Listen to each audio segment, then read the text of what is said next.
उत्तर प्रदेश में चुनाव प्रचार अपने शबाब पर है। रक्षा मंत्री श्री राजनाथ सिंह आज उत्तर प्रदेश के गोरखपुर इलाके में 3 जनसभाओं को संबोधित करेंगे। TV9 भारत वर्ष आज दिन भर उनके साथ रहेगा और उत्तर प्रदेश में लोगों का मिजाज आपको बताने की कोशिश करेगा और साथ ही राजनाथ सिंह के मन में क्या चल रहा है उत्तर प्रदेश की राजनीति को लेकर ये भी बताएगा। तो चलते हैं, सफर की शुरुआत करते हैं।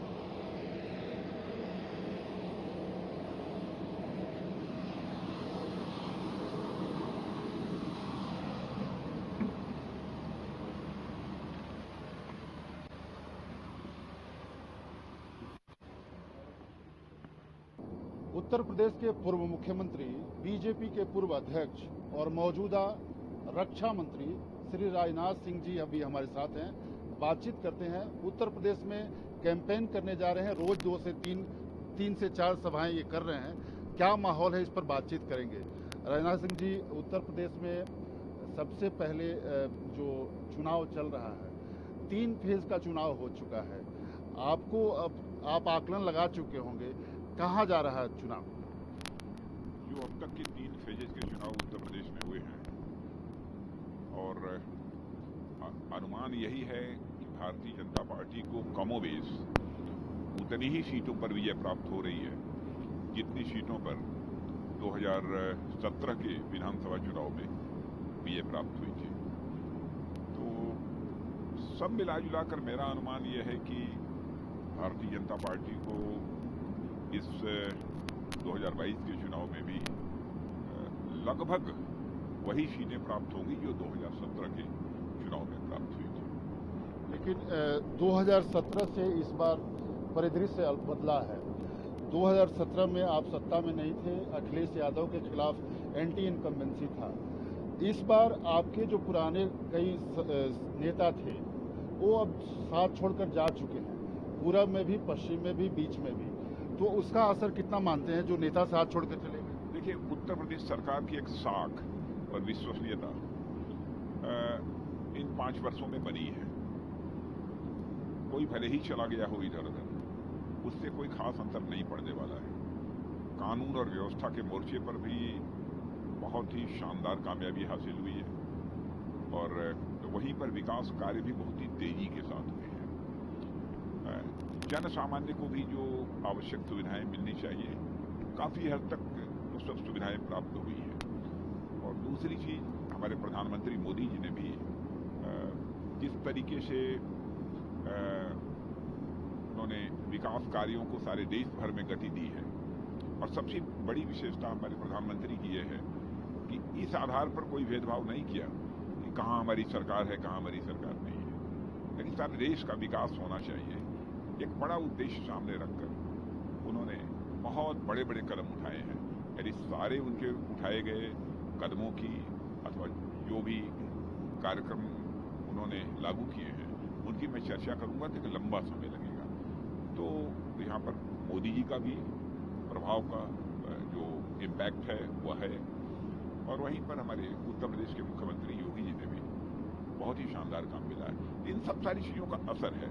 इसलिए मैं कह सकता हूं कि इस बार 5 वर्ष सत्ता में रहने के बावजूद एंटी इनकम्बेंसी नहीं है, बल्कि प्रो इनकम्बेंसी है।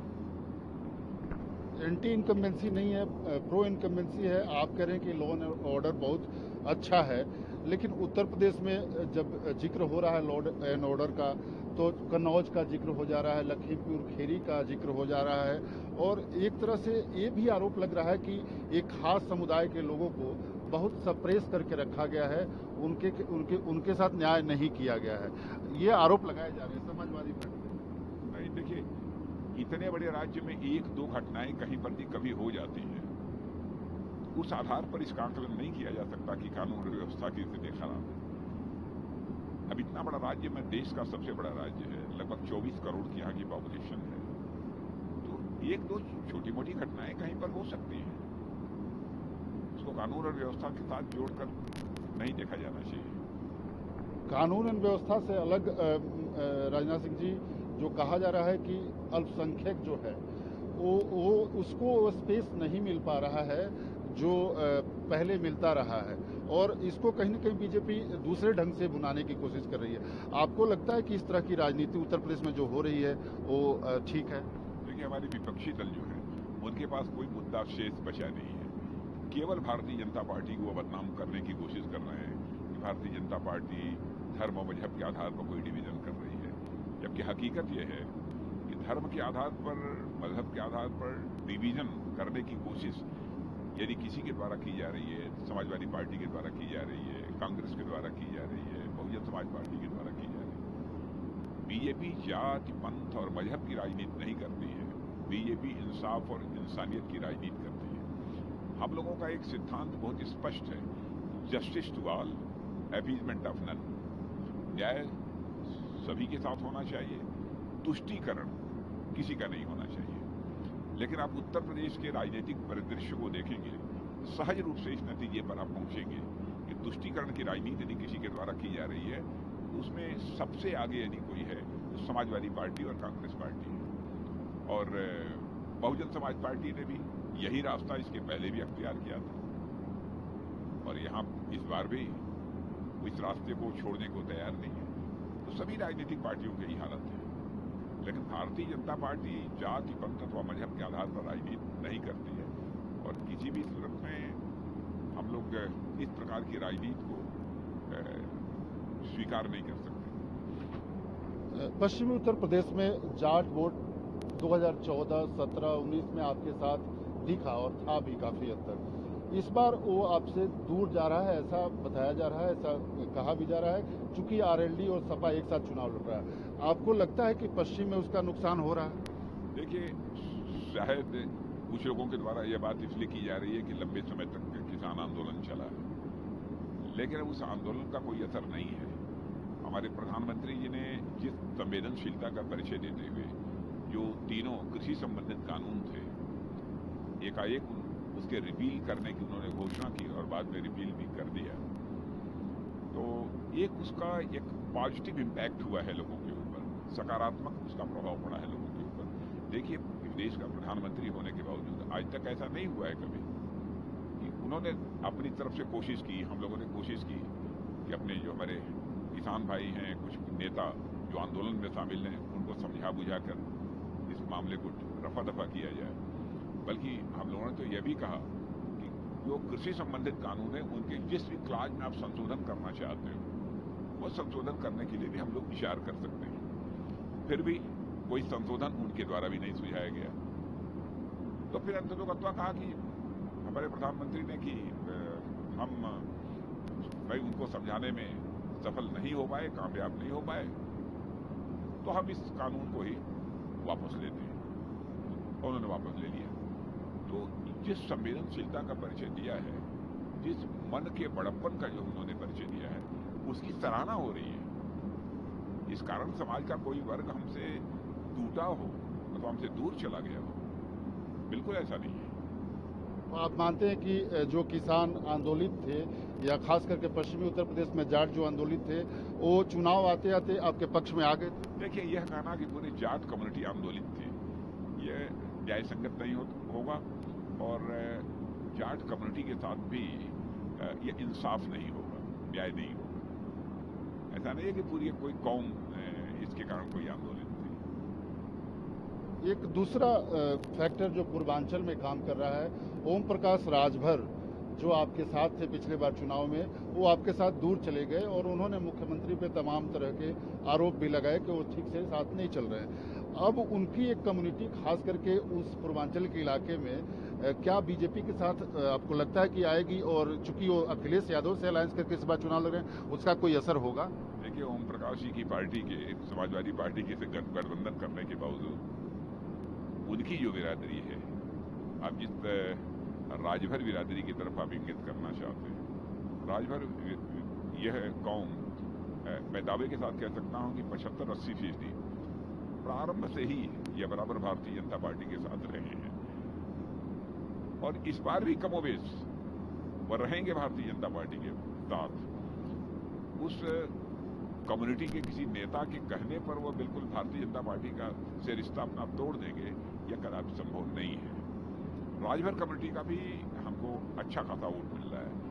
और मैं इस विश्वास के साथ कहना चाहता हूं कि समाज का कोई ऐसा वर्ग नहीं है जिस वर्ग का समर्थन हमको न मिल रहा हो। और इवन कभी कभी लोग कहते हैं कि साहब जो माइनॉरिटी माने मुस्लिम कम्युनिटी का भी समर्थन नहीं मिलेगा। मैं दावे के साथ कहता हूं कि मुस्लिम कम्युनिटी का भी अब परसेंटेज का कुछ हो सकता है, कहीं अधिक कहीं कम, कुछ न कुछ हमको समर्थन इस बार मिल रहा है। आप लखनऊ जा रहे हैं, लखनऊ आप बात करिएगा कुछ लोगों से, जरूर कुछ लोग ऐसे मिलेंगे। मुस्लिम कम्युनिटी में थोड़ा बहुत वोट, खास करके सिया कम्युनिटी के वोट आपको शुरू से मिलता रहा है, लेकिन आपको लगता है कि 3 तलाक के बाद कुछ मुस्लिम महिलाएं भी इससे और जुड़ गई हैं आपके साथ? बिल्कुल, मैंने मुस्लिम बहनों का भी हम लोगों को समर्थन मिला है। मुस्लिम बहनों 3 तलाक का कानून जो हम लोगों ने पास किया है उसको लेकर उन्होंने अपनी प्रसन्नता का इजहार किया है, उनका समर्थन मिलेगा। एक बात जो इस पूरे चुनाव में निकल कर आ रही है, जो प्रश्न उठाया जा रहा है कांग्रेस के द्वारा और समाजवादी पार्टी के द्वारा भी, कि बेरोजगारी का कोई निदान नहीं दिया गया। नौकरियां उत्तर प्रदेश सरकार में हैं लेकिन उसको बहाल नहीं किया गया। ऐसा है, बहुत ही दुर्भाग्यपूर्ण स्थिति से मैं मानता हूं कि हमारे कांग्रेस पार्टी और समाजवादी पार्टी, इन सब राजनीतिक पार्टियों के द्वारा यह मामला उछाला जा रहा है कि महंगाई बढ़ गई, बेरोजगारी बढ़ गई। कोरोना का महामारी का इतना बड़ा संकट होने के बावजूद 2 साल से यह भारत उसे झेल रहा है। बीच में लंबे समय तक लॉकडाउन की स्थिति रखनी पड़ी, सारे कामकाज ठप पड़ गए, लोग वापस जाना प्रारंभ किए। उसके कारण यह मान लेना कि एक बेरोजगारी का बहुत बड़ा संकट पैदा हो गया। यह मैं समझता हूं कि यह सरकार के साथ न्याय नहीं होगा। अब धीरे धीरे काम धाम फिर से प्रारंभ हो रहे हैं, लोग अपने काम पर वापस लौट रहे हैं, बहुत सारी वैकेंसीज हैं, अब विज्ञापन वगैरह भी निकल रहे हैं, लोगों को जॉब मिल रहा है। अब एग्जैक्ट फिगर हमारे पास इस समय नहीं है कि मैं आपको दे सकूं, लेकिन काफी लोगों को रोजगार मिला है और आगे भी काफी लोगों को रोजगार मिलेगा। जो थोड़ी बहुत क्राइसिस इधर पैदा हुई है, जो लोगों को कुछ आरोप लगाने का अवसर मिला है इस कोरोना महामारी के कारण, और यह संकट केवल भारत में ही पैदा हुआ है ऐसा नहीं है, सारे विश्व में बड़े बड़े जो रिच कंट्रीज मानी जाती हैं, धनाढ्य देश जो माने जाते हैं, वहां पर भी संकट पैदा हुआ है। और ये इतना ही नहीं, मैं तो कहता हूं महंगाई को लेकर, महंगाई को जिस तरीके से हमारी गवर्नमेंट ने, हमारे प्रधानमंत्री ने भारत में नियंत्रण किया है, उसकी जितनी भी सराहना की जाए वह कम है। क्यों? कांग्रेस पार्टी की जब हुकूमत थी किसी प्रकार का कोई संकट नहीं था, फिर भी महंगाई लगभग, रेट ऑफ इन्फ्लेशन लगभग 12% पहुंच गया था। इस समय तो लगभग 6% के आसपास है। अब आप ये समझिए स्थिति धीरे धीरे सामान्य हो रही है, महंगाई की दर भी धीरे धीरे कम हो रही है। तो अब इतनी बड़ी महामारी की 100 वर्षों में ऐसी महामारी कभी आई ही नहीं थी, और इस संकट से निपटने में थोड़ा समय स्वाभाविक रूप से लगेगा, और हमारे देश की जनता जागरूक है, इस सच्चाई को समझती है। लेकिन एक प्रश्न, महंगाई आप कह रहे हैं इन्फ्लेशन दर कम है, कांग्रेस में डबल डिजिट में हमेशा रहा, तो लेकिन सरसों के दाम को लेकर और दलहन को लेकर महंगाई बढ़ी है और ये सब लोग मान भी रहे हैं। मैं तो कह रहा हूं ना, इस महामारी के संकट के कारण थोड़ा बहुत प्रभाव पड़ा है। अब उसको नकारते नहीं सच्चाई को, लेकिन जितनी बड़ी महामारी थी लगातार लगभग 2 वर्षों तक, उसके बावजूद जिस तरीके से हमारी सरकार ने उसको नियंत्रित किया है, उसके बावजूद भी महंगाई को कंट्रोल किया है काफी हद तक। मैं नहीं कहता हूं कि पूरी तरह से हमको कामयाबी मिल गई, अरे किसी की भी सरकार रहती ना मिलती। अब जैसे मैं अमेरिका का उदाहरण आपको देना चाहता हूं। अमेरिका दुनिया का सबसे धनाढ्य देश माना जाता है, लेकिन अमेरिका में इस समय इतनी महंगाई है कि पिछले 40 वर्षों में कभी भी अमेरिका जैसे देश को भी महंगाई का सामना नहीं करना पड़ा। मैं ऐसे कई देशों का आपको उदाहरण दे सकता हूं। इसलिए भारत की, यहां की गवर्नमेंट को रेस्पॉन्सिबल ठहराना, मैं समझता हूं कि यह न्याय नहीं होगा। और राजनीतिक दृष्टि से हमारे देश की जनता जागरूक है, चीजों को समझती है, किसी के बहकावे में नहीं आने वाली है। और मैं दावे के साथ कहता हूं आगामी 6 से लेकर 7-8 महीने के अंदर सारी चीजें बिल्कुल यथावत होंगी, सामान्य होंगी। थोड़ा बहुत जो महंगाई बढ़ी है, इस महंगाई से भी लोगों को निजात मिलेगी, क्योंकि इतने प्रभावी। अब आपको आश्चर्य होगा कि मिनी बजट देखा जाए तो 1 साल के अंदर हमारे प्रधानमंत्री ने 4 बार पेश किए हैं। मैंने इतना पैकेज दिया है ताकि महंगाई न बढ़ने पाए, लोगों के समक्ष रोजगार को लेकर भी वो संकट पैदा न होने पाए। और इधर उधर के आंकड़े देकर और जनता के सामने तथ्य न प्रस्तुत करके लोग देश की जनता को गुमराह करना चाहते हैं। लेकिन मैं मानता हूं जनता जागरूक है और किसी भी सूरत में विपक्ष के द्वारा गुमराह किए जाने से गफलत में नहीं आएगी। अब थोड़ा उत्तर प्रदेश से बाहर निकलते हैं, और हालांकि उत्तर प्रदेश से जुड़ा हुआ विषय है। हिजाब विवाद बहुत देश में बढ़ गया है। एक कल लड़के की हत्या भी हो गई कर्नाटक में, और वहाँ 144 लगाने की नौबत आ रही है, और उसका असर उत्तर प्रदेश जैसे राज्यों में चुनाव पे इशू बन रहा है। आपको लगता है कि हिजाब विवाद बहुत संजीदगी से हैंडल करने की जरूरत है? उत्तर प्रदेश के चुनाव पर इसका कोई असर नहीं होगा। देखिए, हमारा व्यक्तिगत मत है कि हर स्कूल का, हर एकेडमिक इंस्टीट्यूशन का एक अपना ड्रेस कोड होता है। अब वो संस्था जो निर्धारित करे, जो भी ड्रेस कोड निर्धारित होता है सभी को उसका पालन करना चाहिए, मेरा ये व्यक्तिगत मत है। लेकिन चूंकि मामला इस समय न्यायालय के विचाराधीन है, इसलिए मैं समझता हूं कि सभी को न्यायालय के निर्णय की प्रतीक्षा करनी चाहिए। इसको लेकर कांग्रेस के नेता भी पीछे नहीं है, वो आगे हैं। और थोड़े दिन पहले कांग्रेस की जो बड़ी नेता है उत्तर प्रदेश में, प्रियंका गांधी, जिन्होंने कहा कि महिलाओं को क्या पहनना नहीं पहनना उनका ये व्यक्तिगत मामला है, और उन्होंने विकनी उकनी जैसे कई शब्दों का इस्तेमाल किया कि ये वो पहनना चाहती तो पहने। क्या ये सही है? देखिए, मैं बतला दूं ना, इसीलिए मैं कहता हूं ना, जब ऐसे मुद्दे, कभी कोई सेंसिटिव मुद्दे आते हैं ना, ये चाहे सब समाजवादी पार्टी हो, कांग्रेस पार्टी हो, जैसे लगता है कि उनके हाथ में कोई बहुत बड़ी चीज आ गई, और वो नफरत लोगों के अंदर पैदा करने में बाज नहीं आते। अनाप शनाप इधर उधर की बातें करेंगे ताकि धर्म के आधार पर डिवीजन हो और उनको उसका लाभ मिल सके राजनीतिक दृष्टि से। लेकिन मैं विनम्रतापूर्वक यह सुझाव देना चाहता हूं सभी राजनीतिक पार्टियों को, राजनीति केवल सरकार बनाने के लिए नहीं की जानी चाहिए। राजनीति यदि की जानी चाहिए, समाज बनाने के लिए की जानी चाहिए, देश बनाने के लिए की जानी चाहिए। अब एक उत्तर प्रदेश के पूर्व मुख्यमंत्री और बीजेपी के पूर्व अध्यक्ष के हैसियत से मैं आज ये सब बातें आपसे कर रहा था। अब कुछ बातें रक्षा मंत्री के तौर पे आपसे करना जरूरी है, क्योंकि देश की सीमा पर चाइना के साथ जो हमारा बातचीत है अब तक सफल नहीं हो पाया है, और लगातार 17-18 राउंड की बातचीत हो चुकी है। आपको लगता है कि चाइना से बातचीत करते रहना चाहिए या कुछ और रास्ता होना चाहिए? नहीं, बातचीत का सिलसिला चल रहा है, कुछ मामले हल हुए हैं, और विश्वास मेरा यही है कि बातचीत यदि होगी तो कुछ न कुछ मामले हल होंगे। लेकिन देश को मैं आश्वस्त करना चाहता हूं कि देश का मस्तक हम लोग किसी भी सूरत में न झुकने दिया है, और न हम देश का मस्तक किसी भी सूरत में हम झुकने देंगे। लेकिन राहुल जी ने जिस तरीके से संसद में बातें बोली हैं वो बहुत ही दुर्भाग्यपूर्ण है।